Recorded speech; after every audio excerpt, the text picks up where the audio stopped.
बूढ़ा और बुद्धिमान बतख की कहानी। किसी जंगल में एक बड़ा सा जंजीर का वृक्ष था। उस पर जंगली बतखों का एक बड़ा सा झुंड रहता था। उनका नेता एक बूढ़ा बतख था। उस वृक्ष की जड़ में से कौशाम्बी की एक बेल उगने लगी। उस झुंड के बूढ़े मुखिया का ध्यान उस पर गया। उसने सोचा कि यह बेल अवश्य किसी दिन हमारे दुर्भाग्य का कारण बनेगी।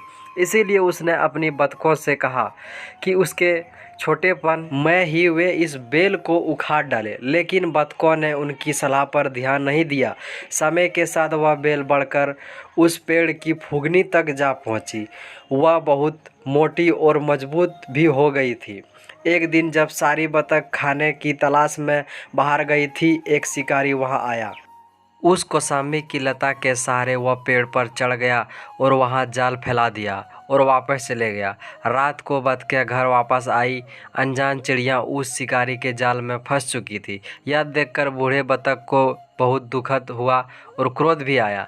उसने अपनी बतखों से कहा, मैंने तुम लोगों से कहा था कि इस कौशाम्बी की लता को काट डालो जब यह बहुत छोटी सी थी, लेकिन तुम लोगों ने मेरी बात पर कान नहीं दिया। देखो, आज यह शिकारी के सहारे इस ऊंचे वृक्ष पर चढ़ गया।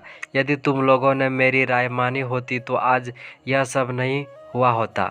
कल सवेरे वह शिकारी आएगा और हम सबको मार डालेगा। अब हमें क्या करना चाहिए? बतखों ने पूछा।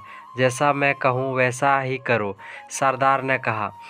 भोर में जब वह शिकारी आए तो निश्चल होकर पड़े रहो और ऐसा दिखाओ मानो मर चुके हो।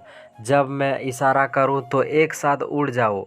सुबह सवेरे वह शिकारी आया और बतखों को देखा। वह सभी मुर्दे के समान लग रही थी। इसीलिए उसने एक एक कर जाल से निकाला और ज़मीन पर डालता गया। जब सभी बतखों ज़मीन पर आ पड़ी तो एकाएक वह सरदार चीखा, अब उड़ जाओ।